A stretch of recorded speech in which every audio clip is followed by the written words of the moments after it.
Hello everyone, welcome to botany students. आज के इस वीडियो में हम बात करेंगे बीएससी सेकेंड ईयर जूलॉजी का एपिकल्चर का पेपर के बारे में। ये हमारे पास स्किल का पेपर है जूलॉजी का। पेपर कोड है जूलॉजी 204। जूलॉजी 204 का सिलेबस, एग्जाम पैटर्न और इम्पोर्टेंट क्वेश्चन हम आज देखेंगे। ठीक है, सबसे पहले बात करते हैं इसके सिलेबस के बारे में। तो हमारे पास 5 यूनिट्स हैं। यूनिट 1 हमारे पास आ जाती है बायोलॉजी ऑफ बीज, जिसमें हमारे पास history, classification and biology of honey bees आता है। दूसरा हमारे पास आता है social organisation of bee colony, तो यहाँ पे बी कॉलोनी के बारे में आ जाएगा। ठीक है, उसके बाद आती है यूनिट 2। यूनिट 2 में हमारे पास आता है रेयरिंग ऑफ बीज, जिसमें हमारे पास आता है एपियरी। एपियरी क्या होता है? Artificial bee rearing. Bee hives आ जाता है हमारे पास। बी पास्चर आ जाता है। Selection of bee species for apiculture आ जाता है। ठीक है, बी कीपिंग इक्विपमेंट्स आ जाते हैं। Method of extraction of honey, indigenous और मॉडर्न मेथड आते हैं हमारे पास एक्सट्रैक्शन ऑफ हनी बीज के। यूनिट 3 की बात करते हैं तो इसमें हमारे पास आ जाते हैं डिजीज एंड एनिमीज। कौन कौन से डिजीज लग जाते हैं हमारी क्रॉप को। ठीक है, फंगल डिसीज लगते हैं हमारे पास। और एनिमीज कौन कौन से हमारी बीज के।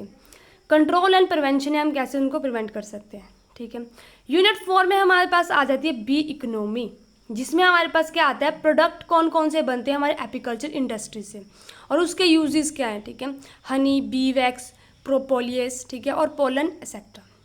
यूनिट 5 हमारे पास आ जाती है इंटरप्रेन्योरशिप इन एपिकल्चर, जिसमें आता है bee keeping industry, recent efforts आ जाते हैं, मॉडर्न मेथड आ जाते हैं, employing artificial beehives for cross pollination in horticulture garden. तो हमारे पास जो यूनिट 4 है, इसमें जो ये क्वेश्चन है हनी, बी वैक्स, प्रोपिलोस, ये जो है डायरेक्ट क्वेश्चन आया है एग्जाम में। 1 मार्क्स का जो हमारे पास होता है सेक्शन ए का क्वेश्चन, वहाँ पे डायरेक्ट क्वेश्चन यहाँ से आया है। ठीक है, मैं आपको इसको आगे दिखाती हूँ। और जो यूनिट 5 में हमारे पास है कि किस तरह से जो हमारी बीज है वो हॉर्टिकल्चर गार्डनिंग को, ठीक है, इंप्रूव कर रही है, पोलिनेशन में हेल्प कर रही हैं। ठीक है, तो ये है हमारे पास 5 यूनिट जो हमारा सिलेबस है। अब देखते हैं एग्जाम का पैटर्न हमारे पास कैसा है। ठीक है, और कौन कौन से इंपॉर्टेंट क्वेश्चन है जो हमें पढ़ के बिल्कुल जाने। अगर आपने इतने क्वेश्चन भी पढ़ लिए, ठीक है, क्योंकि ज़्यादातर क्वेश्चन रिपीट होते हैं, तो अगर आपने ये क्वेश्चन भी पढ़ लिए तो आपका ये पेपर जो है ईजिली आप इसमें अच्छा स्कोर कर सकते हैं। ठीक है, स्टार्ट करते हैं। सबसे पहले हमारे पास यहाँ पे आता है सेक्शन ए। और सेक्शन ए क्या होता है हमारे पास? ये होता है कंपल्सरी क्वेश्चन, जिसमें सबसे पहले हमारे पास आएंगे 10 क्वेश्चन। ठीक है, 1 मार्क्स के हमारे पास 10 क्वेश्चन आएंगे। ठीक है, ये फिलअप होते हैं हमारे पास, ट्रू फॉल्स भी होता है इसमें, और मल्टीपल चॉइस क्वेश्चन होते हैं।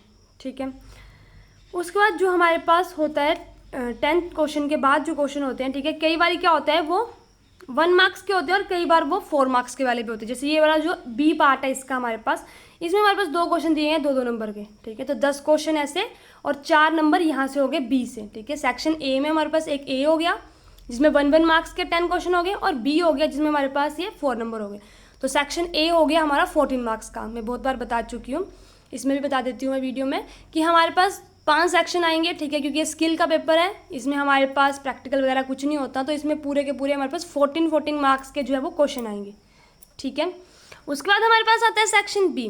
तो सेक्शन बी में हमारे पास आता है लाइफ साइकिल हनी बी का, बीज species not suitable for apiculture. ठीक है, तो और दूसरा हमारे पास है व्हाट इज सुपर सीड्यूस। ठीक है, how longer can a hive live without a queen. अगर आपको सेक्शन बी में से सेकंड क्वेश्चन अच्छे से आता है तो आप वो कर सकते हो, या थर्ड आता है तो आप वो अच्छे से कर सकते हो। ठीक है, जो हमारे पास सेकंड का पहला वाला है ना, लाइफ साइकिल हनी बी का, वो 10 मार्क्स का क्वेश्चन है। उसको आपको अच्छे से लिखना है, जहाँ पर डायग्राम बनेगी डायग्राम बनानी है, थोड़ा सा टेबल से एक्सप्लेन कर लें, मतलब वेल प्रेजेंटेशन बनानी है आपको वहाँ पे। ठीक है, सुंदर सुंदर लिख के, क्योंकि स्किल के पेपर में जो है 10 मार्क्स का क्वेश्चन है, आपको जितना मर्जी आता होगा ज़्यादा नहीं लिख पाते हैं हम, क्योंकि हमारी लिखने की जो कैपेसिटी है वो धीरे धीरे कम होती जा रही है। ठीक है, स्टूडेंट्स की ज़्यादातर। तो आपको क्या करना है, कोशिश करनी है कि आप अच्छे से उसको एक्सप्लेन करके लिख सकें। ठीक है, क्योंकि एग्जामिनर के पास इतना टाइम नहीं होता कि वो डिटेल में आपकी चीज़ें पढ़े, तो आप अच्छे से रिप्रेजेंट करोगे तो अच्छे मार्क्स मिल जाएंगे। ठीक है, और दूसरा वाला जो है हमारे पास सेकंड वाला कि how longer hive live without a queen, ये 4 मार्क्स का है। ठीक है, तो 14 मार्क्स का हो गए 2 क्वेश्चन। और वैसे ही हमारे पास क्वेश्चन नंबर 3 में, ठीक है, बी कीपिंग इक्विपमेंट्स के ऊपर क्वेश्चन आया है। ठीक है, और सिलेक्शन आया कि कैसे हम सिलेक्ट कर सकते हैं एपिकल्चर को। अब देखो जो सेक्शन बी है ना हमारा, उसमें हमारे पास जो दोनों क्वेश्चन है ये किस से आ रहे हैं। अगर हम एक बार पीछे चलें तो ये दोनों हमारे पास किस वाले से आ रहे हैं, ये आ रहे हैं यूनिट 1 से। ठीक है। तो यूनिट 1 आपको अच्छे से करनी है।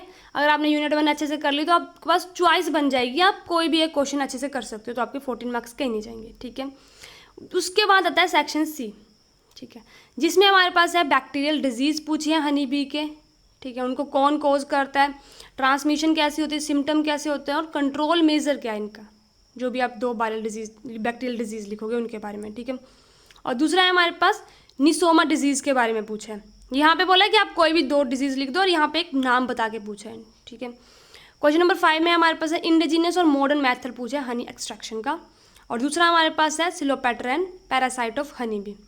तो ये हो गया हमारे पास सेक्शन सी। ये मेरे पास क्वेश्चन है पेपर जो है ना, ये है 2024 का, ये है 23 का। अब इसमें देखते हैं, सिस्टमैटिक पोजीशन पूछी है हनी बी की, सोशल ऑर्गेनाइजेशन पूछी है हनी बी कॉलोनी का। मतलब कि जो हमारे पास यूनिट पहली है उससे आपको 14 मार्क्स का क्वेश्चन कहीं नहीं जाने वाला, उसको आपको अच्छे से पढ़ना है, ठीक है। स्ट्रिंग जो वर्कर भी है उनके बारे में पूछा है, माउथ पार्ट पूछे हैं हनी बी की। तो पूरा कॉलोनी ऑर्गेनाइजेशन, ठीक है, उसके ऊपर ही ये क्वेश्चन आ रहे हैं जो सेक्शन बी है उसमें। सेक्शन सी में आ रहा है bee pasture, bee keeping equipments के ऊपर, ठीक है। और दूसरा हमारे पास है लैंगस्ट्रोथ हाइव्स के ऊपर, ठीक है। और डिफ्रेंशिएट करना है बिटवीन लैंगस्ट्रोथ हाइव्स और टॉप बार हाइव्स के बीच में, ठीक है। तो ये हमारे पास सेकंड यूनिट से क्वेश्चन आ रहा है। अब नेक्स्ट बात करते हैं सेक्शन डी की। इसमें हमारे पास है कॉम्प्रिहेंसिव अकाउंट देना है मेडिसिनल इंपॉर्टेंस ऑफ हनी के बारे में, और कौन सा डिजीज़ जो है वो कॉज होता है फंगल एस्पराजिलस। पूरा फंगस का नाम बताया हुआ है एस्पराजिलस का, ठीक है, और वो क्या डिजीज़ कॉज कर दे ये आपको बताना है। क्वेश्चन नंबर 7 में हमारे पास आ जाता है detail account of pathogenicity of parasite mite, ठीक है। और दूसरा हमारे पास है bee keeping can be useful in enhancing the crop yield through pollination. Bee ज़्यादा होंगी हमारे पास तो पोलिनेशन को कैसे एनहांस करिए उसके ऊपर क्वेश्चन है, ठीक है। और सेक्शन ई में हमारे पास है, सेक्शन डी देख लेते हैं दोनों को पहले। तो यहाँ पे हमारे पास सेक्शन डी में कौन से हैं, वायरल डिजीज़ पूछे हैं हनी बी के, वहाँ पे फंगस डिजीज़ पूछे हैं या वायरल डिजीज़ पूछे जा रहे हैं, ठीक है। उसके बाद है हमारे पास सीधा 7th क्वेश्चन हमारे पास डायरेक्ट है, describe in detail the parasite and paste of honey B. 14 marks का ये क्वेश्चन है। एक चीज़ मैं हमेशा वीडियो में बोलती हूँ, यहाँ भी बता रही हूँ मैं, अगर आपको 7th क्वेश्चन आता है ना 14 मार्क्स का और 6th क्वेश्चन भी आपको आता है, ठीक है, तो आपको कोशिश करनी चाहिए कि आपको 6th क्वेश्चन ज़्यादा अटैम्प्ट करने की कोशिश। अगर आपको दोनों बराबर आते हैं, अगर आपको 7th नहीं आता है तो आपको 6th ही करना है, ठीक है, अच्छे से जो आता है। लेकिन अगर आपको दोनों आते हैं, आपके पास चॉइस है, तो आपको 6th क्वेश्चन ज़्यादा अच्छे से करना चाहिए, क्योंकि उसमें आपका क्या होता है कि 2 क्वेश्चन होते हैं, एक 6 मार्क्स का है, ठीक है। तो इनमें क्या होता है, जो मार्क्स है ना वो डिवाइड हो जाते हैं, ठीक है। एक 6 मार्क्स का है, दोनों वो जो 4 मार्क्स के हैं, जिसमें हमारे पास निसोमा डिजीज़ हो गया और AFB हो गया, ठीक है। तो इस तरह से हमारे पास 14 मार्क्स डिवाइड हो रहे हैं, ऊपर वाला 6 और ये दोनों जो बी है हमारे पास ये 4 मार्क्स के। और जो 7th क्वेश्चन है सीधा 14 मार्क्स का, तो आप 14 मार्क्स वाले में कितना लिखोगे, ठीक है। स्किल के पेपर में ये चीज़ ध्यान में रखनी होती है कि जो मतलब डिवाइड करके आ रहे होते हैं ना सेक्शन वगैरह में क्वेश्चन छोटे छोटे, उनको ज़्यादा अटैम्प्ट करना होता है, उनमें ज़्यादा स्कोर मिलता है, ठीक है। अब चलते हैं सेक्शन ई की तरफ। तो सेक्शन ई में हमारे पास क्या है, explain in detail all the factor affecting the activity of honey B. ये लास्ट वाली यूनिट से हमारे पास क्वेश्चन आ रहे हैं अब, ठीक है। ब्रीफ अकाउंट बताना है ब्रीफ और येस, ठीक है, और हनी एक्सट्रैक्टर के बारे में। उसके बाद है हमारे पास how can bee keeping be helpful in providing employment. ये बहुत इंपॉर्टेंट क्वेश्चन है, ठीक है, हर बार ये एम्प्लॉयमेंट वाला क्वेश्चन आता है। नोट लिखने बी स्वेरिंग में। देखो जब आप फिर से एक बार सिलेबस को देखोगे ना, सिलेबस में जो जो टर्म्स लिखी हुई हैं, जैसे हमारे पास ये है बी स्वेर्मिंग, इससे क्वेश्चन आ रहा है। जो डिजीज़ है फंगल वायरस उनसे क्वेश्चन आ रहा है, ठीक है, बैक्टीरियल डिजीज़ है उनसे डायरेक्ट क्वेश्चन आ रहा है। थोड़ा सा सिलेबस है, आपको उसको अच्छे से पढ़ना है और वही चीज़ें आपको एग्जाम में लिखनी है, ठीक है, वही आपको देखने को क्वेश्चन में मिलेंगी। उसके बाद हमारे पास है सेक्शन ई इसका, explain the composition use and medicinal value of honey, ठीक है। और शॉर्ट नोट लिखने हैं बी वेनोम पे और बी प्रोपिलस पे। एंटरप्रेन्योरशिप लिखनी है एपीकल्चर की, और रोल लिखना है पोलिनेशन का in its importance in horticulture. तो ये था हमारा सेक्शन ई। अच्छा, इसके अलावा एक क्वेश्चन मैं आपको यहाँ पे बताती हूँ। यहाँ पे एक क्वेश्चन आ रहा है, क्वेश्चन नंबर 9, ठीक है। यहाँ पे लिखा जा रहा है how can bee keeping be helpful in providing employment. देखो हम जो भी बीएससी कर रहे हैं बच्चे, चाहे बॉटनी मेजर के हों, जूलॉजी मेजर के हों, केमिस्ट्री के हों, फिजिक्स, हर किसी को स्किल की बुक लगती है, ठीक है। 2 बुक्स हमें जो है वो सेकंड ईयर में पढ़नी होती हैं और 2 ही हमें जो है वो थर्ड ईयर में पढ़नी होती हैं, ठीक है। फर्स्ट ईयर में तो सब सेम होता है। 4 बुक्स हम जो है जब हमारी बीएससी होती है 3 साल की तो उसमें पढ़ते हैं।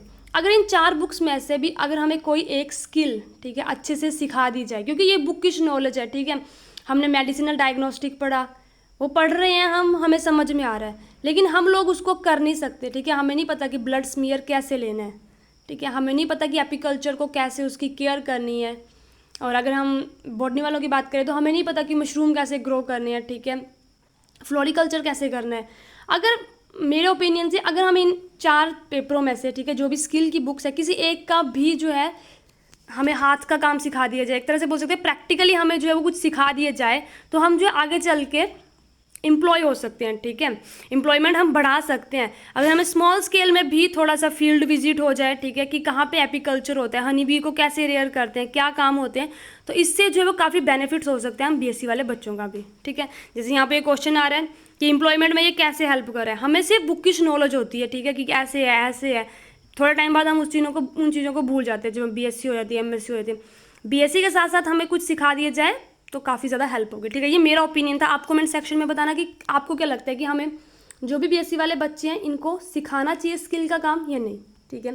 तो ये थी हमारी आज की वीडियो, ठीक है, ये थोड़ा सा एक्स्ट्रा ही हो गया। इसी के साथ वीडियो कंप्लीट होती है। इस वीडियो की पीडीएफ जो है आपको हमारे टेलीग्राम चैनल बॉटनी स्टूडेंट पे मिल जाएगी। वीडियो अच्छी लगी हो वीडियो को लाइक करें, चैनल को सब्सक्राइब करें। Thank you.